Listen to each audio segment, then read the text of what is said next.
Good afternoon. I'm Mayor Jim Langfelder, Mayor of the City of Springfield, Illinois. Welcome to our Facebook Live for Wednesday, October 28th. We really appreciate you joining us for this community engagement, and we have an exciting panel. I'd call it flipping the mic, so to speak, because we do have individuals from the media that cover city council meetings, and I thought it'd be interesting to have them on to see how the pandemic has changed the way they deliver news, factual news to you, and how it's changed their lives in general. But before I introduce everybody, I wanted to go over a few items. Last week we had on John Strentzifer with the Land of Lincoln Community Foundation on their Next 10 program, as well as Dominic Watson. He's the Black Chamber of Commerce president.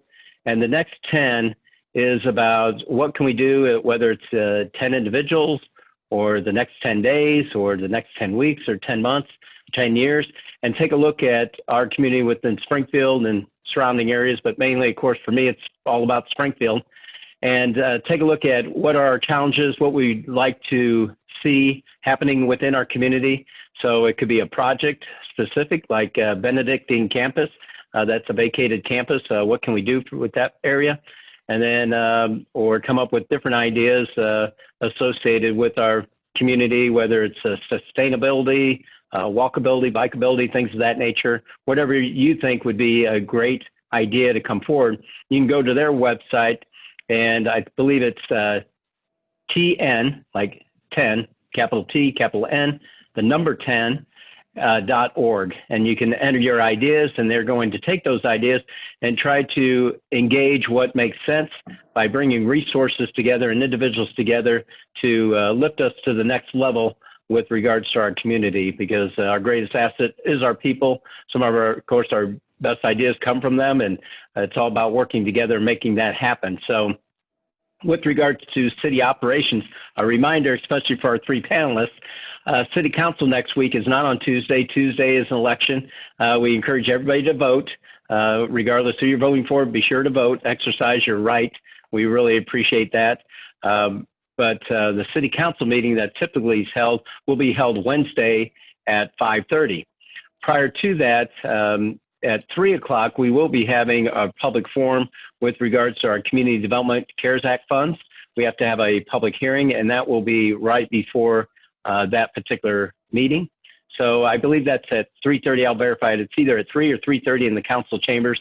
You can either come in person if you want to make a comment, or we'll accept those via email or potentially Zooming in like we are today.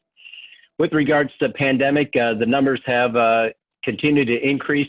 We always encourage everybody to wear your mask, of course, when you're out in public, over your nose and your face, wear it correctly, especially at your workplace or in your close contact with anybody. What's happening, or what could potentially happening, is what's happening up north. The governor's taken steps to close down restaurants and bars to try to get a handle on the spiking up in areas, and we do not want that happening in our region. But if we have 3 consecutive days, based on the metrics, of 8% or higher positivity rate in our region, that could send us that direction. The main concern with all of us should be the hospitalizations. What's the capacity within our hospital system, especially intensive care units? I think we are at 70% being occupied right now. That only leaves 30% with regards to that. And then, you know, that's the main thrust of all this. How do we protect one another?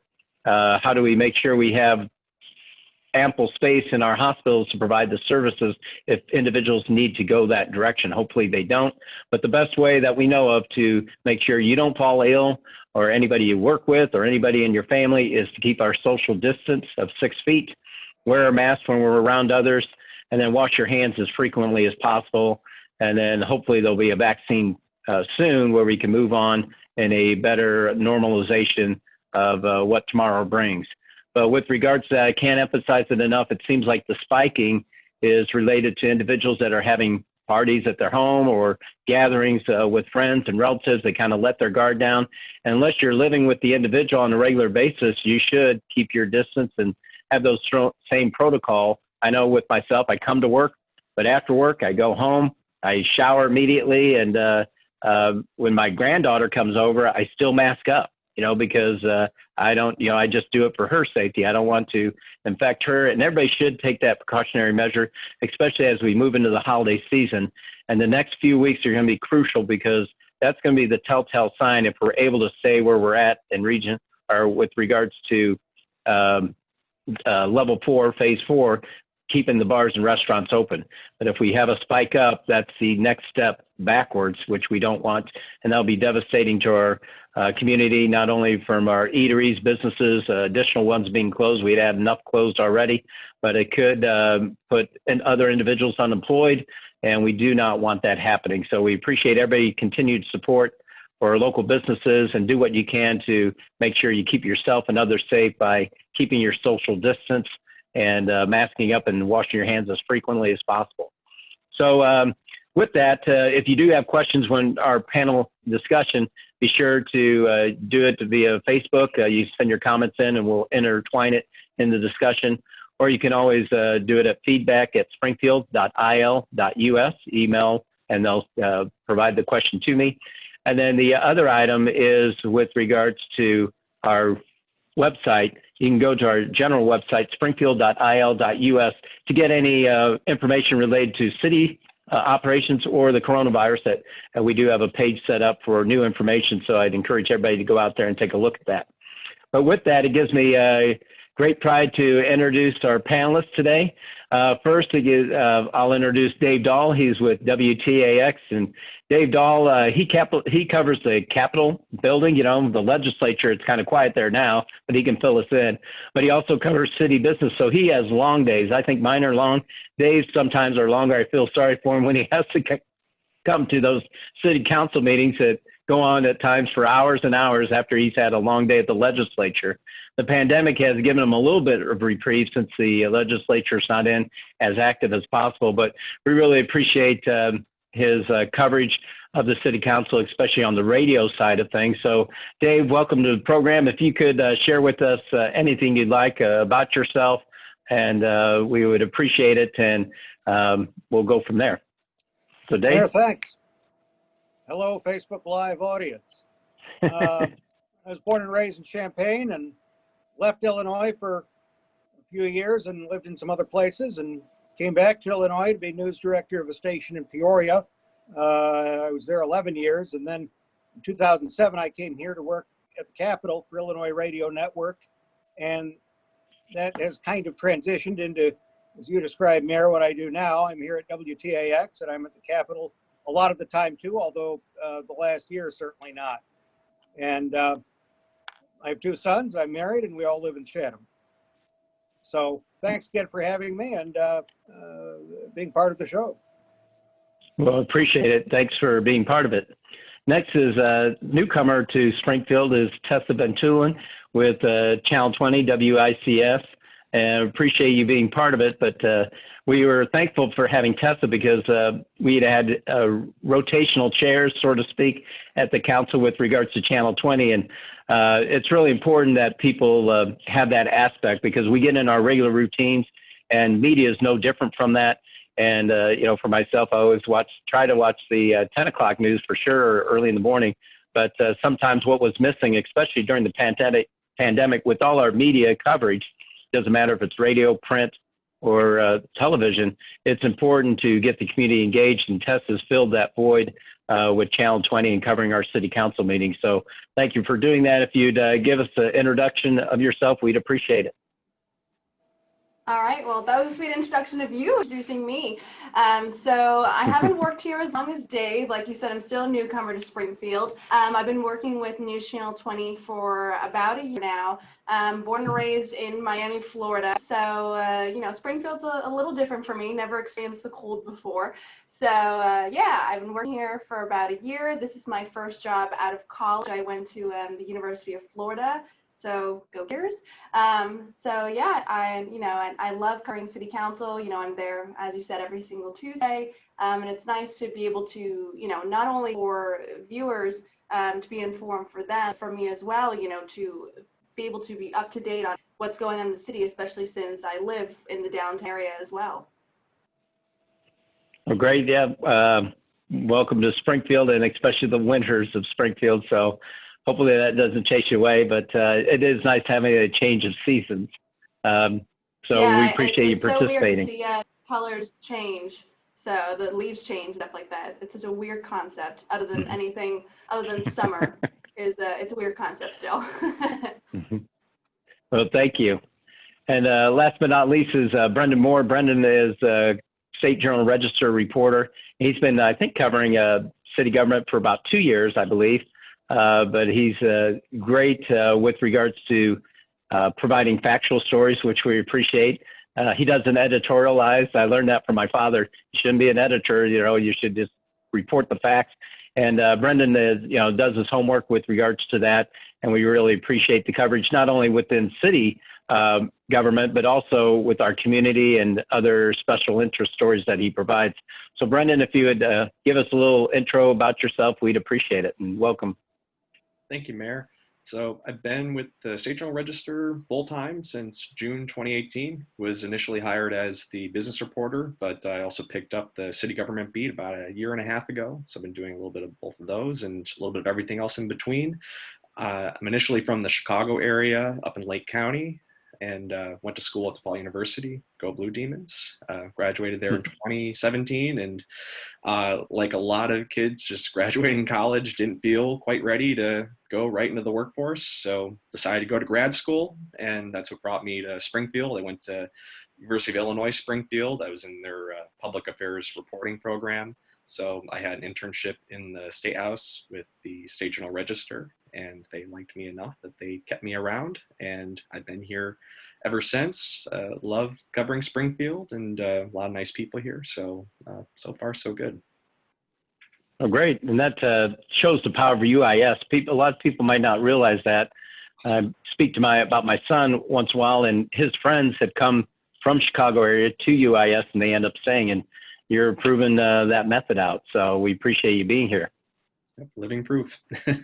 Yep, that's right. And the one thing about Brenden that we disagree on, he's a White Sox fan, I'm a Cubs fan, but we were both disappointed in the playoffs this year, as was Dave Dahl, who's a Cardinal fan. Tessa, were you a Tampa Bay Rays fan, or were you a Miami, or do you have a special interest of sports baseball team? Yeah, so I guess my favorite is baseball because my brother growing up always played baseball. Not a Tampa Rays fan. Since they were in the playoffs, or the what is it, the NBA World finals? No. MLB finals. There World we go. Series. I'm not a big sports person. I supported Tampa Rays, just for the purpose of, they're from Florida, but Miami Marlins all the way for baseball, my Heat, Dolphins, those are all my teams. Very good. Well, we only can dream about that warm weather, right, Dave Dahl? And we'll jump right into the questions for everybody. One is, what has changed during the pandemic for you with your workplace? How's it changed with how you cover news stories, things of that nature? And we'll go ahead and start with Dave and work the same rotation if that's all right. So Dave, how's things changed for you? Yeah, you can do whatever you want. It's your program. I'm working more than ever, especially at the beginning of it. I was working 7 days a week. We had a gubernatorial briefing, which I was involved in trying to get on the air every day, and the same with the presidential briefing. And at the beginning, it was, it was pretty exciting with a lot of things happening on short notice. The first couple of weeks or so, there was a Thursday when we were at the Board of Health to announce what Sangamon County was going to do about it. And then Saturday, on hardly any notice, there was a news conference about the first cases here. And Mayor, I recall you were there at the Center for Learning and Innovation. And so I would travel with the live radio gear, the remote gear on me at all times, just in case there'd be more like that. And it turned out there were not more like that. And so things kind of developed into a routine as far as covering the pandemic and the local parts of it. One thing that's changed is, there weren't a lot of people here at the radio station. There still aren't a lot of people at the Capitol. The entrance to the Capitol is more controlled, and you have to sign in, etc. It wrecked the legislature, their season. There were a few days in May where the House met at the Civic Center, the Bank Springfield Center, And unless you were assigned to be in the pool, you weren't even allowed to go in. And it turned out that made it rather easy to cover for me, just to, watch it on the screen and follow it other ways. So that was a big change. And another big change is we're discovering the wonders of Zoom. And so a lot of the things are being covered via the internet. And I think all of us here are learning that, the water's fine and there's no need to be scared of it. Yeah, that's important. So was the radio station closed down at any point in time, or was that always open and you just kept, because I know you went through a remodel on that, so were people able to keep their distance there, or how did that work during the stay-at-home part of it? A lot of the people did work from home, particularly the sales and other staff that was not on air. And at least at WTAX, we have a lot of guests that come into the studio, as you know, and they weren't coming in, they'd be on the phone. So, it was pretty lonely. And I suppose, and I know other stations in bigger cities, they'd set it up so everybody was at home, which, well, I didn't do. I mean, I'm not sure we're entirely set up for me to do all my work at home, but I'm in a small room by myself. I'm not sure that's by design for COVID, or it's just how they want it for me. Nevertheless, most of the on-air people were here the whole time, and we haven't had any big problems with it. We still have, we've got a temperature, a thermometer. We're supposed to check in via email every day, and if you forget your mask, there's a big box of them in the receptionist desk. So we're still seeing the changes, but we don't quite have the everybody working from home that we did a few months ago. We did have some staff meetings outside when it was nice. Not now. That was a nice benefit of it. It was. How about you, Tessa? How things changed with your reporting and through this whole roller coaster ride of the pandemic? Yeah, so I mean, honestly, COVID-19, it's such an aggressive virus, and from the beginning of this, we saw how it was spreading in other parts of the country, and eventually we knew it was going to come to the state. It did, and we were just waiting on it to come to Sangamon County. Unfortunately, we're like, you know what? We're just waiting. We're waiting for the day. We would get those, we'd have those press conferences at the Sangamon County Department of Public Health and other places around Springfield. Like, all right, it's today the day that they announced that there's a case in Sangamon County and Springfield. So it was just a matter of time until that happened, and until once that hit, it was like the ground running from there. It's every single day. Unfortunately, since then, numbers rising, cases keep going up. Across Illinois, in Sangamon County, they hit a record high last week, and the state of Illinois hit a record high over the weekend. So it's definitely changed the way we do reporting, because, most people, still working from home, especially in the beginning. It was like our boss was like, all right, everyone work from home. There was only a certain amount of people that could be at the station. That was if you, physically had to be here to run the station, or, you couldn't work from home, be anchors. Some people who worked in PC behind the scenes to make sure everything got up on screen. And the reporters do, we, do mostly all of our interviews by Zoom. In the beginning, we could only come in here to, edit basically. And then, yeah, it's been like that kind of ever since. The station, everyone has to wear a mask, and I have my mask right here, but, I'm in an isolated room, so no one's around me. So I can take it off for this interview. But, once I go right back out that door, it's, put the mask on. And as Dave said, we also have COVID-19 assessments before we enter this building that we have to submit, about like our temperature, how we're feeling that day, if, we got exposed to anyone or couldn't exposed. And yeah, reporting's a lot different, especially from the TV side of things. We need to show people things. We don't just talk, we have to show people like, hey, this is happening, and we have to get the video for it too. So it's like, okay, how am I going to do that if, all my interviews are on Zoom? Because half the time you would get the video is when you go over to that interview, you get that video. So you have to find, creative ways to do things now, or even showing COVID-19, it's like, no one wants to see the same old boring graph of the virus, so it's like, okay, we have to get, people getting tested or go out in the streets and people wearing masks. I mean, I've literally staged it where it's like, okay, can I like get my, someone behind the scenes of the station, like just put your mask on for me for a video. So it's changed the whole aspect of things. Mm-hmm. Yeah, without a doubt. And I know who's been impacted quite a bit, and you wouldn't know it, is Brenden Moore with regards to the operations of print media, because that's been a changing dynamic, but especially, with regards to the operations as large as the State Journal Register. So, Brenden, if you would share with us your roller coaster ride, we'd appreciate it. Mm-hmm.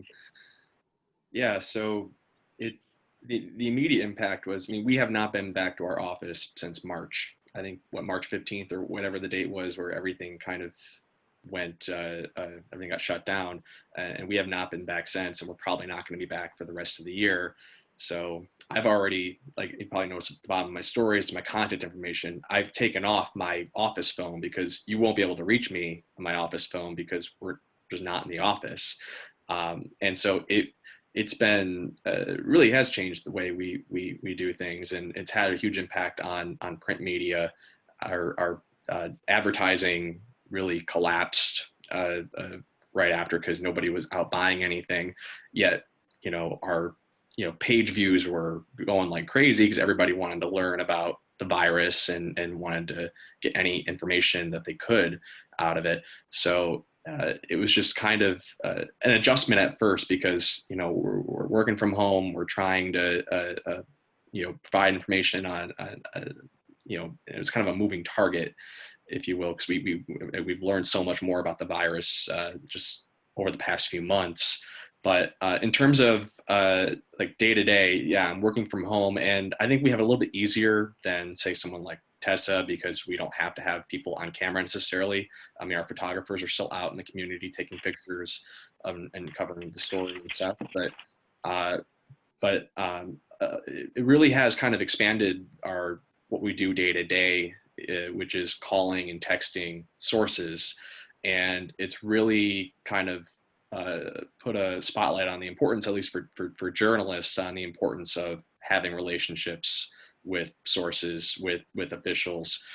Because another thing that has been interesting is with a lot of people not working in the office, or doing every other week in the office or whatever it is, you might not get a person if you call the official number. So it's important to have their cell phone number and be able to call them if you need something, which we already do. We did pre-COVID, but it's gotten even more important during the pandemic. So just communication is key, and especially because in the past we can go to events and we could talk to a few sources, knock out a few interviews at once, but now it's just you have to call everybody, and that's a little bit different. It's a little bit more the same, but it's also a little bit different, and so you don't get as much of that in person as we used to. And I guess I'd allow any of you to weigh in if you so choose. Have you grown pandemic weary? I know it used to, for the first few months, that's all that was on the news. And understandably, even as now we're ramping back up, how do you foresee that? Do you get, how do you, make it of interest where, we're still reciting, wear your mask and, wash your hands, things of that nature. At times it almost falls on deaf ears. What's your insight with regards to messaging as far as the pandemic? Have you, did you get weary? Did you, how did you try to look for other stories if you did? And what's what's your thoughts on that?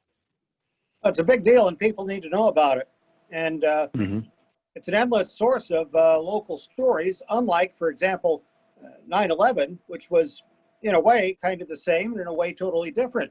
Once you realize that, Central Illinois was not going to be attacked, there were certainly a lot of permutations to it about security. But, after the initial excitement and fear died down from that, you realize the world had changed. But here it's totally different, because the virus could take, someone in your own house, or anybody in town. And there's still a lot of vital information, a lot of days where people need to know what's going on and what the authorities are saying they ought to do. So I think, you know, if you're truly tired of it and, you know, sick and tired of it, if you're a reporter, you're probably in the wrong business. Yeah. Right. Any other thoughts on that? Go ahead. Yeah, I was going to say, I think at the beginning, we were really operating like everybody, just kind of on an adrenaline rush of, you know, this is probably the biggest story of the century, one of the biggest stories of the century, and, you know, once in a century pandemic. And so initially you're covering all the initial shutdowns and everything, and it happened so fast that, you know, you're just trying to keep up. But I think everybody pretty much has gone through some weariness during the pandemic. I don't think reporters are immune, especially because a lot of us have been working through it, and we're already in high stress jobs. And finding, and the challenge, I think, is finding, as you said, those angles to a story that something that's a little bit different every day. You know, it's funny because I was thinking back in, like, right at the beginning of this, it was kind of lamenting a little bit that, you know, we're all COVID beat reporters now. Like, that's all we're going to be covering for the rest of this year, probably in the next year. And so I think the challenge is trying to find, again, those story angles, threads, especially as they relate to your beat. So, you know, how is COVID impacting the city of Springfield? How is it impacting our local businesses? And, you know, I think the latest would be like, how might mitigations impact, you know, Springfield? Because I haven't seen the data today, but I know we were at 8% yesterday, and 2 more days of that will get us mitigations. And so finding those angles, and so it's a challenge every day, and, you know, also trying to keep the human element front and center, telling the stories of people that have been impacted, whether it's the business owner or the person that's been afflicted with the disease and who's lost a loved one.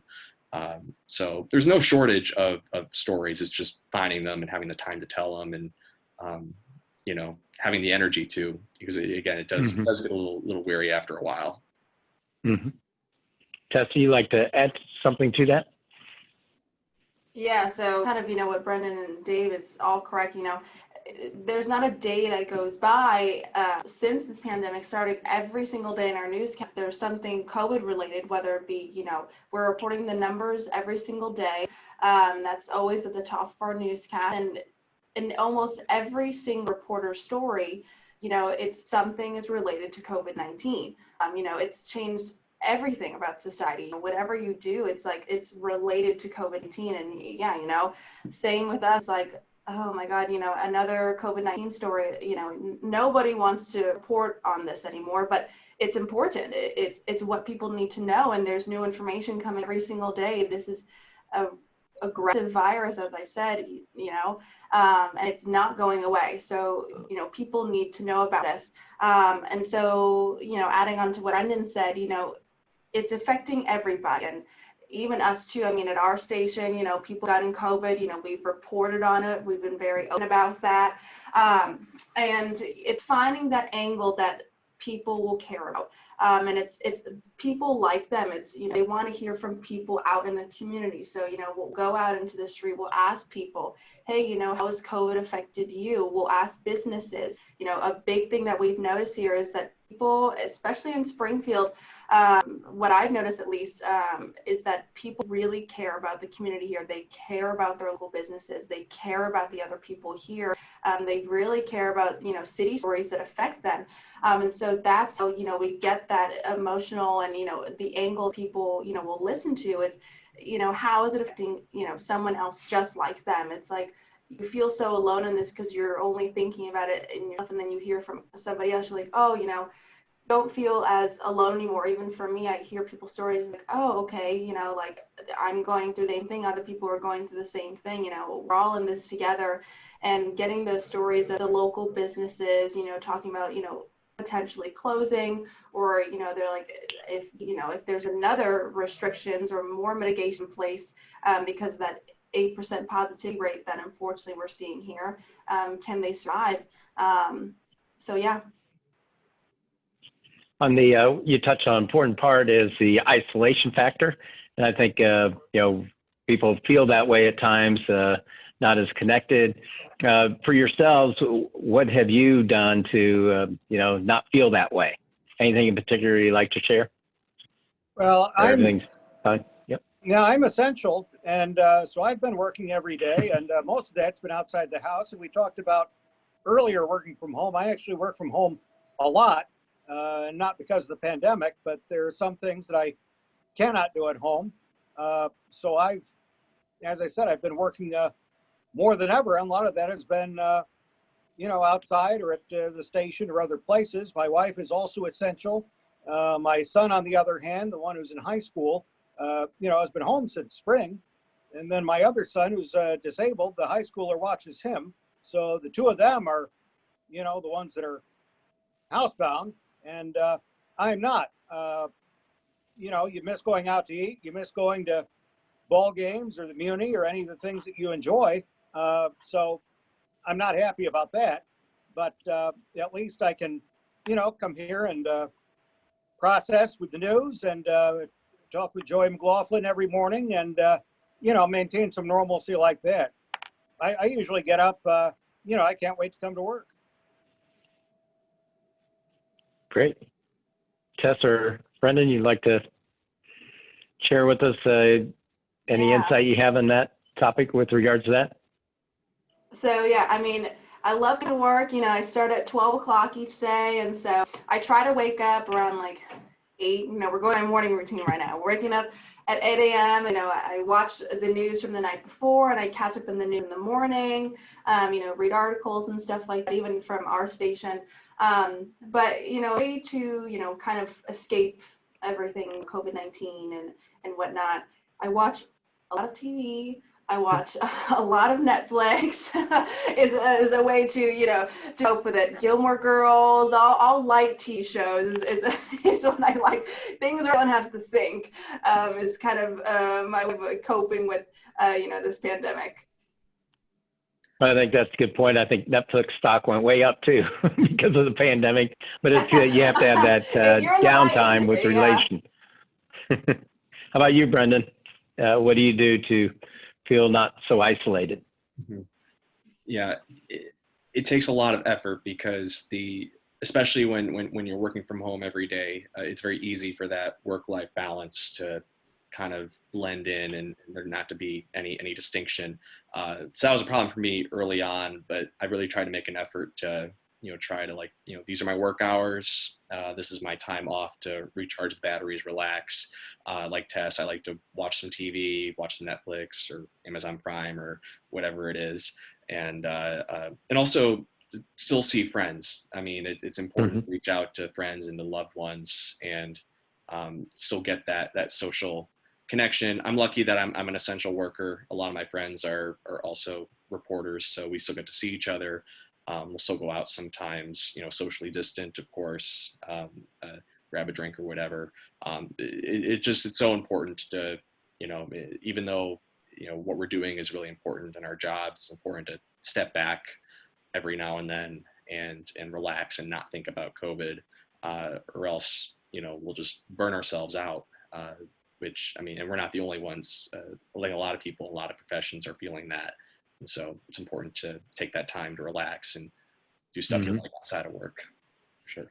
Yeah, one of the things that have changed somewhat is the amount of information coming. It just thrusts at you on a regular basis. And I know all of you are quick-witted to ask follow-up questions, things of that nature. And what's this pandemic has done is proven the importance of data, the importance of the information. And it's just not the numbers, but what do the numbers mean? And so when you are gathering your information for your stories, do you dive into that, or do you have people that help dive into the numbers to actually provide meaning to the information that you're receiving? Not necessarily for me. Most of my stories are 3 sentences long, but I do like to ask people why they think what they think, or what makes them sure that this is the right way to do it.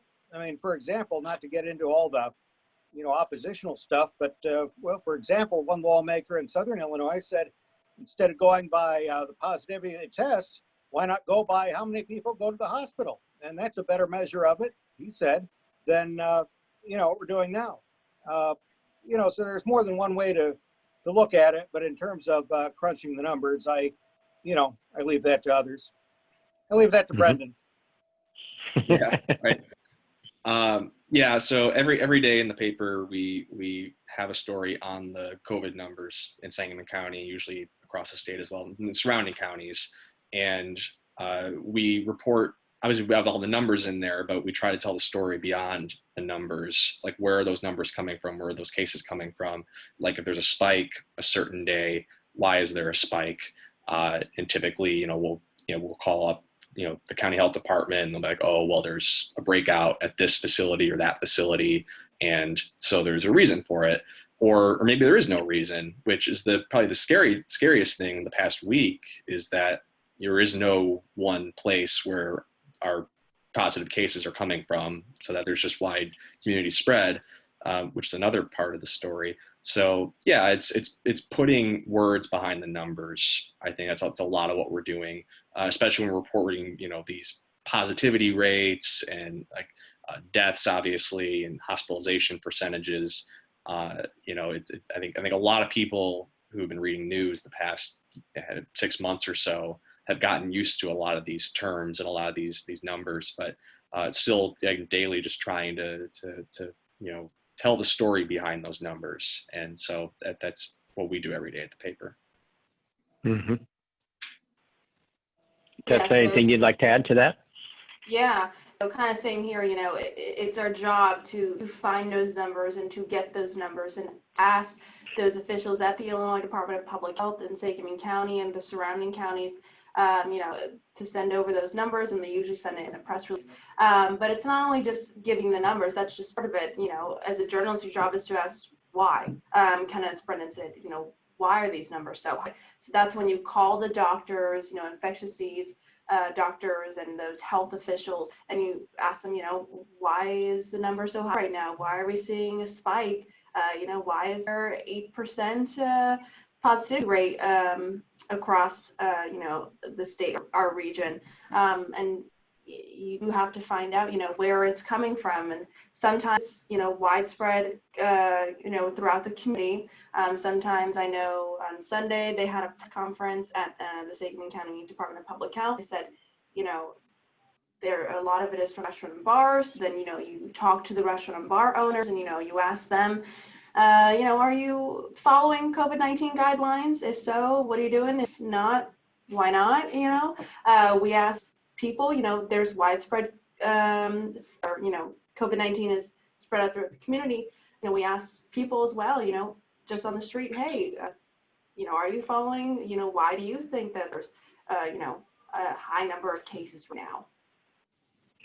Yeah, on that, we've heard a lot about not you three, of course, or your entities, but fake news. How do you distinguish the information you're receiving from?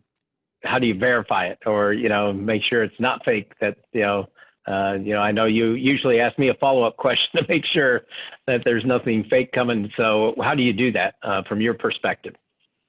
I think a lot of it is knowing where you're getting the information, is the credibility of the source. Like, I think if the number's coming from the state or county public health department, it's going to be a pretty reliable number. We'll still ask tough questions on it if warranted, but we'll know that the underlying information should be solid. I think there's a distinction there between when you're hearing from a government agency or public officials, or versus, say, a rumor that gets started on Facebook or on Twitter, which is I think where a lot of people hear a lot of these, I guess, a lot of information that would be later considered, I guess, fake or false, and just, again, vetting those sources and their credibility. We do that every day. So. Well, I agree with Brenden, and I'd like to build on that, and not necessarily COVID related, but since about 2016, people in the public have really felt emboldened and ennobled and enabled Mm. to take off on us and say, oh, you're fake news, or you're in the bag for this side or that side. And that, I'm not sure why 2016 is the year that I zero in on for that. But since then, you know, people have been, they felt free to bash people in the media and not even listen to, you know, what we're saying. If you post something to Facebook, someone will comment, oh yeah, that's fake news, or, oh yeah, why do you listen to those guys? Get the real story. The state's puffing up the numbers. And, you know, that's not real productive, and it's not fun to read or to hear. But the 2016 piece of it, as well as social media, you know, all you need is a smartphone and, you know, and an email address, and, you know, you're good to go to throw rocks at us. And, you know, we can take it, but it seems like it's just gone through the roof the last few years. You know, what am I going to do? Go outside your place of business and say, hey, you stink? I might. And there was one person I emailed back to and said, I don't think calling me by a feminine hygiene product elevates the debate, even though it's alliterative to my first name. So, you know, we do the best we can. And I think people don't necessarily understand that. In fact, you know, it's a miracle a lot of it gets on the air or in print to begin with, much less slanted one side or the other. And I mean, I don't really care. I just want it to be correct. Right, right. Yeah, and so we also get those messages from, you know, viewers saying, hey, you know, we hear about this, or we saw it on, you know, this Facebook group or from this source, but, you know, those sources are not always reliable. They're not credible sources. But that's where it's, and sometimes us like, oh, why haven't you, you know, reported on this yet? And it's like, well, you know, we're going through the credible sources. We're asking them, hey, is this correct? Is true? And sometimes it's a waiting game before we can report some things, because we need to make sure that information is correct. We don't want to just report it because other places are reporting it. You know, that's not our job. Our job is to make sure we get you that information. Of course, we want to be the fastest and get it out as soon as possible, but we also need to make sure it's correct. Because at the end of the day, nobody wants to get that out, get you that information, and then it's wrong. And then, you know, we have to write a retraction for you. You know, nobody wants that. 2 words, Right. Tessa, Hillary's emails. And if I could build off of Tessa's point very quickly, Sure. It's a really good point. I remember when we covered the Bun shooting, which is just a horrible incident earlier this year. But I remember, and none of the outlets here, but I remember there was an outlet. I wouldn't necessarily consider, you know, I guess mainstream news media, but they reported out the name of the suspect just based on police chatter on the scanner, and which, you know, ended up being the correct name, but that could have went bad really quickly, because if you reported the wrong name, then all of a sudden people are looking for a person who may be totally innocent, and it kind of shows, you know, that we have certain standards that we have to meet before we report information. You know, we have to verify it. We have to, you know, there's some ethical considerations. You know, if somebody's passed away, you know, we want to wait for their family, their loved ones to be notified.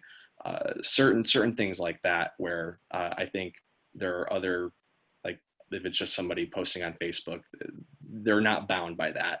And I think that kind of, that's one of the distinctions, I think, between us and just somebody with a random Facebook or Twitter account. You know, we have to jump through those hoops, and I'm glad that we do.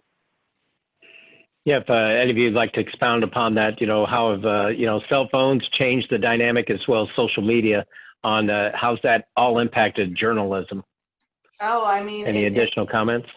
Yeah, it's completely different. I mean, no, it's not, you know, we have our set times for television, you know, for our station, you know, 5, 5:30, 6, you know, 9 and 10. And, you know, the Bun shooting, even though it's unfortunate, you know, that's a great example. Or the plane crash back in January with frankincense, words. That happened. Both those events happened, in the morning, afternoon, way before our newscast, and our cell phones.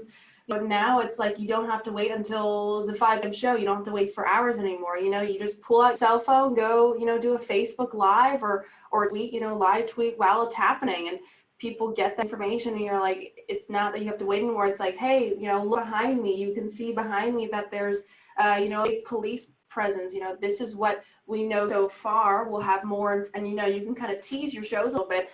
We'll have more information on our 5 show. We'll have more on this. So you're getting that information out quicker. You don't even have to be a reporter. I mean, how many times do people submit video or photos? Mm-hmm. I mean, it's almost like you're saying on the news, in a tornado, get to an inside building and duck. If you have a camera, go out and take a picture of the tornado and send it to us. That's true. But that, anything involving technology, and, Mm-hmm. the mayor's almost as young as I am, but, it's gone stratospherically. It's gone by light years. You're one day you're cutting audio tape with a razor blade and a reel-to-reel, and next you've got, the entire world in your pocket with a phone. You get news that way. You can take pictures and record audio and video that way. It's really mind-blowing, and it's a great thing, and in a way it's not so great all at once. Yeah, and to add to that, I mean, Facebook is the #1 driver of digital traffic to our website, bar none.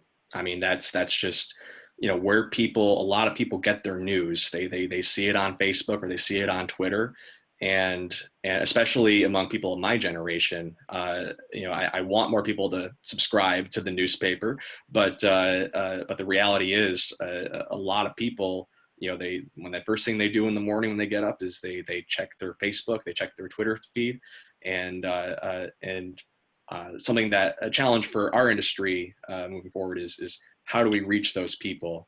How do we get our stories in front of them? And a lot of that is posting on Facebook and on Twitter and trying new innovative ways of telling stories that incorporate social media, because that's quite frankly where people are now. Oh, without a doubt. And I know, your industry's changed. It continues to change as what's been pointed out. What advice would you give any individual that's looking to go into journalism, as it's changing right before our eyes? Any thoughts there? Any advice? Stumped us, man. Be flexible and know that the world is changing. And, what you're doing now is, and how you do it is not going to be how you do it 10 years from now. And in talking about, technology, I think people who are choosing a career today probably have a very clear idea that the technology and iPhones and all that are driving everything. And they probably weren't lying in bed with an AM radio next to them thinking, wow, that's what I'm going to do for my career. That sounds fun. Or, the idea now of 3 TV stations. I'm really dating myself. You don't even need a TV station. You can have a website. There are a lot of people I know who've quit newspapers in favor of working for a website. And, 20 years ago, no one heard of a Politico.com. So I think, the platforms change. One thing that won't change is people need to know what's going on. Yeah, and kind of to add on to what Dave said, I haven't been in this industry for too long. Like I said, I started working here 1 year ago. This is my first show at college, so I can't give too much in just yet. But, like Dave said, this industry is always changing. I mean, my boss told us, he's like, 20 years ago, you would just get your story, write it air on TV, you're done for the day. But now it's like, we air the story, but if people need those updates, that it's a breaking news story, it's happening, you have to start tweeting, you have to start Facebooking, you start the story before it airs on our shows or before, even after the shows air, you have to, put it on web, you got to write it for our web and add more information there that you couldn't put in that short amount of time that you had for your show. So, I would say, I guess the best, advice I could give is always try to get more information, even if there's another angle to maybe follow up in the next day, or more information that you can add online, or, tidbits you can put on social media that, kind of can tease your story for your show, or, for, if it's like print, tease it, or for radio, tease it on your social media outlets. Tess, I'd like to jump in here. I saw you carrying the camera and tripod last night, and it was a little camera. I mean, it was almost like the personal camcorders when we had those. And, way back when, I would have said, you want me to carry a what? But I have an anecdote about a TV station in the market, a previous market. They took a lot of pride in the photography, in the photojournalism. And over the years, they really didn't care about it that much at the station. And the photographers, what's the deal? And the general manager said, it's a YouTube world. The expectations of excellent photography. I mean, just look at the TV now. I mean, if you see a Zoom interview, that wouldn't even, made air even 10 years ago. And now they're here to stay. Yeah, it's a race to get the information out, without a doubt. Brenden, anything you'd like to share on advice to any young professionals going into journalism? Yeah, I think the best or older professionals going into journalism. I think the best advice I received, one of my college professors gave it to me, was to be resourceful, which I think encapsulates a lot of different things. It applies to your job in terms of getting information, especially if maybe a public official is stonewalling you, or not that you would do that, Mayor, or you're having trouble getting a FOIA back from an agency, or just finding new ways to get that information. But it also applies to some of the things that Dave was talking about, just how our industry is changing, that, you have to be resourceful, and you have to be nimble, and you have to be able and willing to adapt, because journalism looks so different from, 20 years ago, and it's going to look way different 20 years from now. And so if you want to have a long career in this, well, first of all, you're not going to get rich, but second of all, you have to be able to I guess, keep your skills up, sharpen your skills, and be able to adapt to the times that we're living in, and be able to I guess, master the forms of storytelling that are I guess relevant during the time that you're working. So, well, I think another thing, if I could interject, and it's not just specific to journalism, don't be afraid to learn. Don't be afraid to ask questions. Don't be afraid to ask more questions. I remember, we were all ganged around the mayor after a meeting, and I mean, the topic was going on for, 5 minutes or so. And finally I said, I'm confused. Can you explain this again? And if I don't have it straight, the listeners aren't going to have it straight, and I'm probably going to get it wrong. So as embarrassing as it might be to, ask a question, it's going to lead to a good story. You need to be naturally inquisitive and curious too. And I began as a curious child, and, I haven't changed. And to add on that, to add on that, so, it's something that I'm still learning to do. It's be vigorous. I mean, you see it, Mayor, we'll push you for answers. We're like, oh, where's the money coming from? Where is it? Now you have to keep pushing to get the answer sometimes, because, public officials, they like to go around some questions sometimes. They don't want to answer it. So you just have to you keep asking, or if you send those FOIAs out, or if you send emails and they're not answering your calls back, you have to, keep calling, be like, hey, I called you yesterday. I'm calling you today. We're still going to do the story. We'd like you to comment on this. We're looking for these answers. Just keep pushing. That's part of your job is to get the answers out of these officials. And at first, even I do, I'm like, okay, like I'd be so scared to like call them again or push them and stuff. It's something you learn over time. And it's part of your job is to get the answers that, some of these officials are like, don't want to give you, but you got to do it. Yeah, we have about 5 minutes left. I want to do a quick round of fire questions if I could. And that was a good segue into the first question. Besides the mayor, who would be the one person you wish you could interview? Dave, who would you like to interview? If you could interview anybody, past, present, or future. Yeah, I don't know. Probably Jesus Christ, and ask him what he thinks of what he sees in 2020.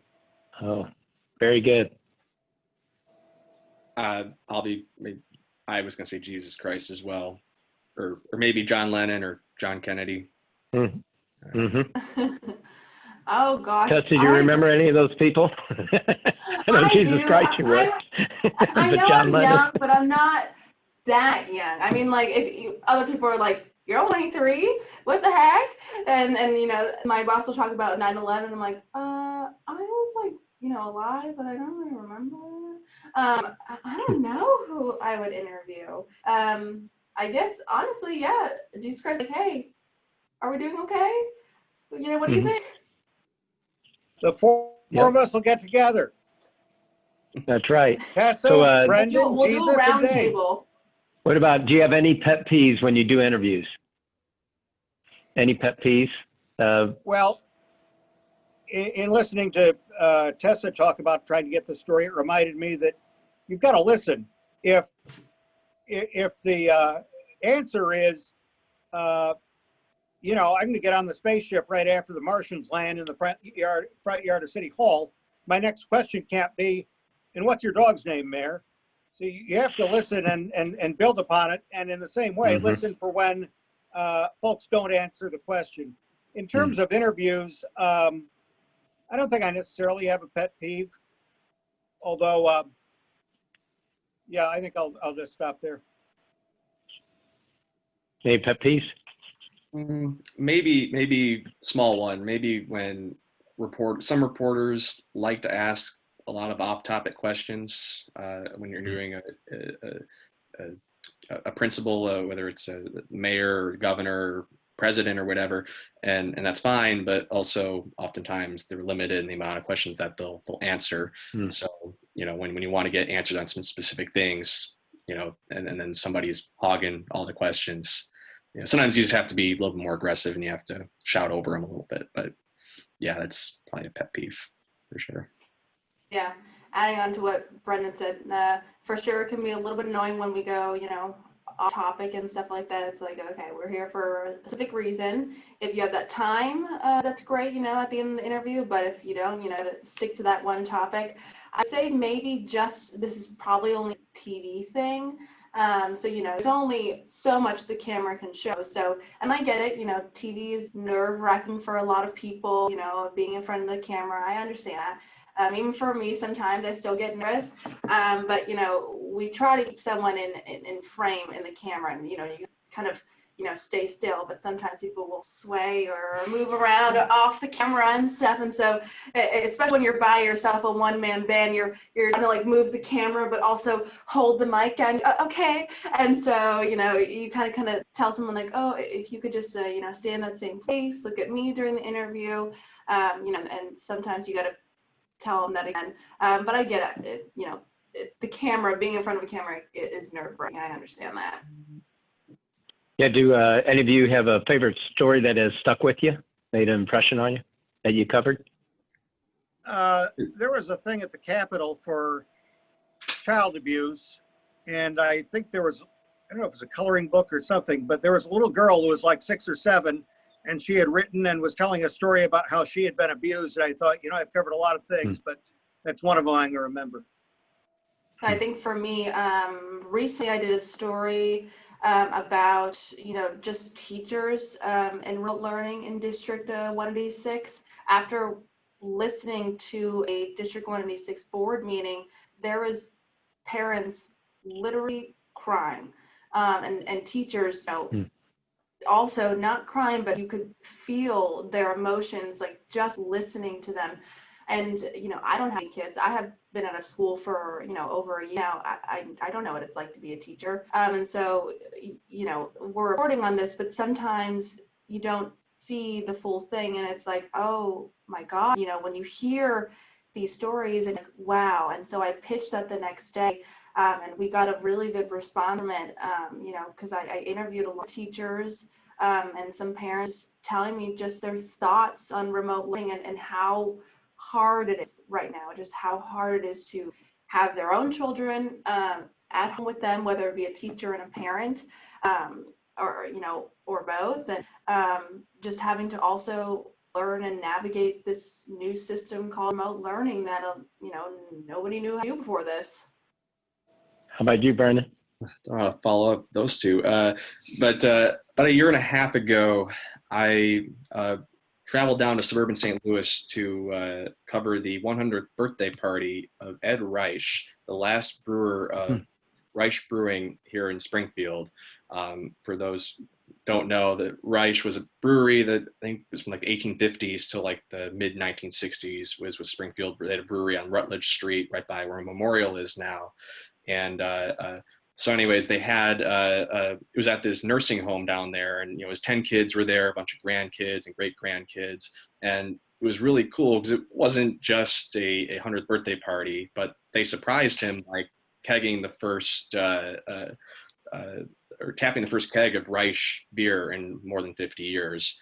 And that was really cool to see. And he was really surprised, and he died a few months later, but it was a cool story because it's a local story. It connects to Springfield's past, but also to its present, because anybody who goes to the grocery store now or goes out to a bar, you know, will see that Reich beer is back in town. They've started making it mostly in the Springfield area, and they're donating the proceeds of that to local charities. One of them being I think the State Fair Foundation.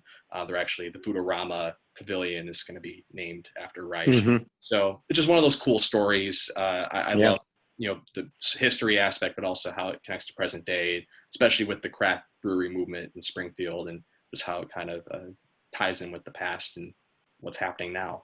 So that's great. And you know, we're ending up on the hour, went pretty quick, so I appreciate it. One final question, and then you could wrap it into your closing comments if you'd like. I really appreciate everybody participating. And that was, you know, if individuals want to give you a story, what's the best way to do it?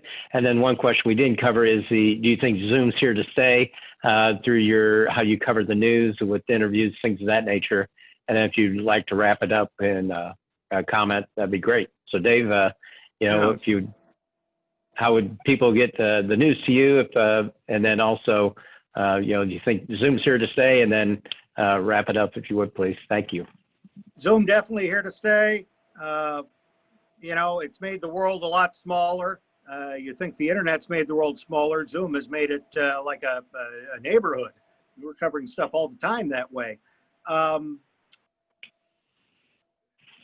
You know, to contact me, D Dahl at WTAX.com, D as in David, AHL. And in fact, my email signature includes, among other things, the best way to contact me is ddahl at WTAX.com. If I don't come to your thing, or if I don't cover it, please, A, take no for an answer. B, keep contacting me about things, because there are a lot of people who might send me 100 things in a year, and maybe I'll do one. So there's that. And in terms of closing, this is a lot of fun. It's for people who can't imagine themselves doing anything else.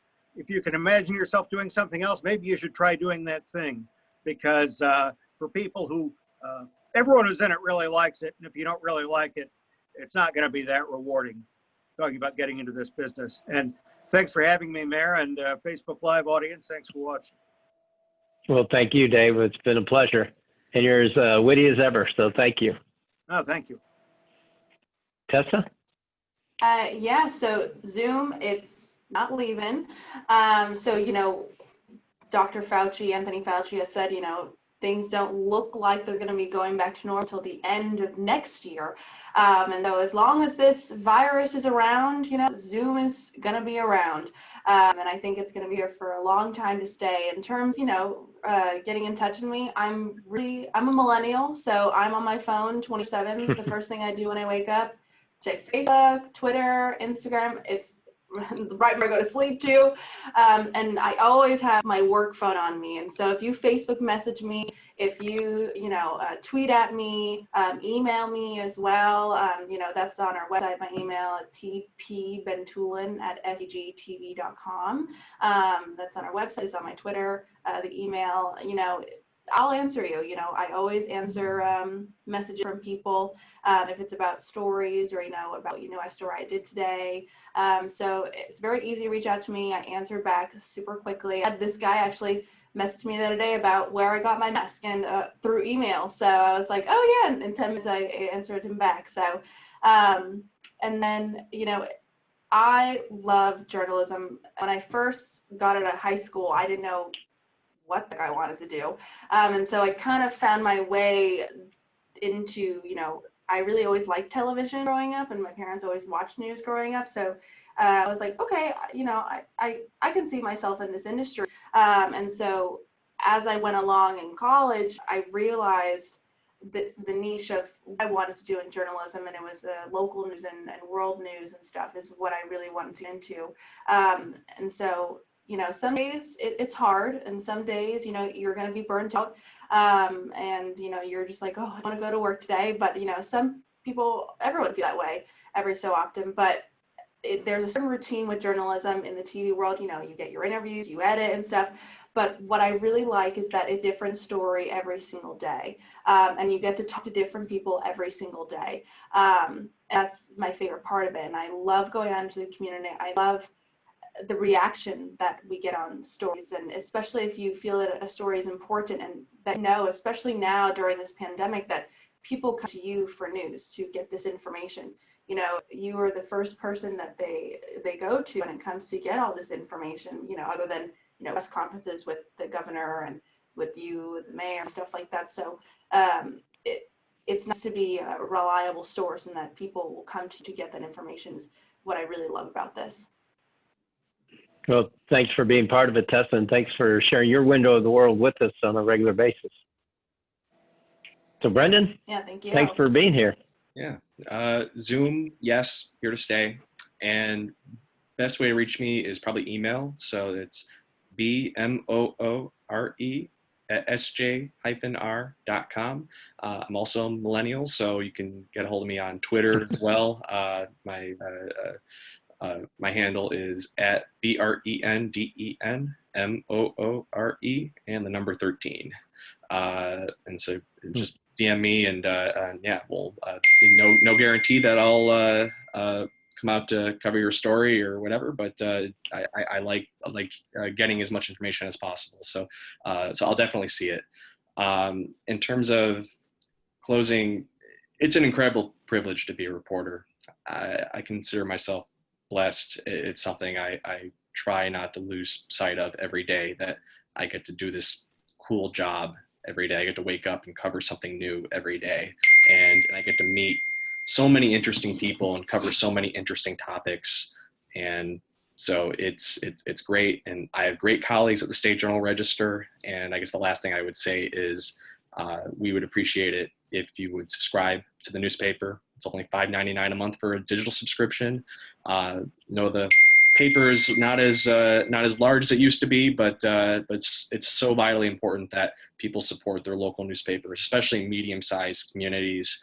New York Times and the Washington Post will be around forever, but newspapers are dying across this country in smaller towns, and it's just so important that we support local news, and so we would appreciate a digital subscription.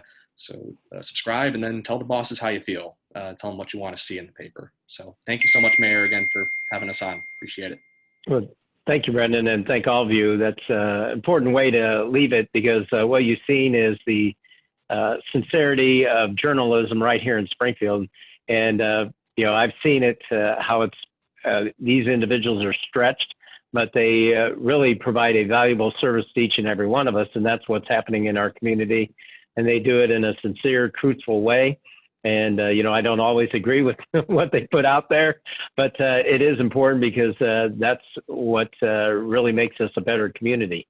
So it's all about reporting the facts And each one of you have done a great job of that. And Brenden, you hit the nail on the head. So I'd encourage anybody to do those subscriptions, sj-r.com, because it's important that we have support our local media, so we do have a better perspective of what's happening around us. And so, it's important to support one another, especially as we're going through these challenging times. We're in these next few weeks are going to be challenging for us. It's up to each and every one of us. So I encourage you to share with your friends, share with your family, your neighbors, your coworkers.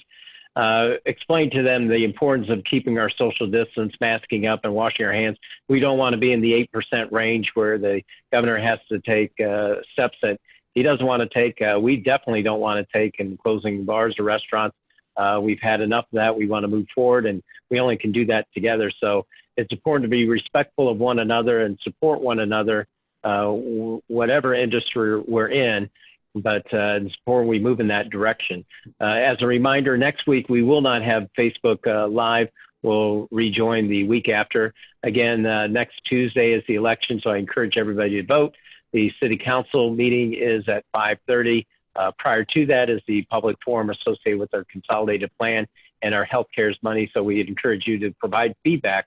But if you can't do that, you can always contact us at feedback@springfield.il.us. But in the meantime, the challenge for each and every one of us is to continue to make today better than yesterday and tomorrow better than today. So we appreciate you joining us.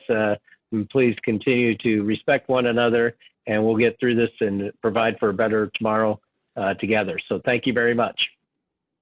Thank you.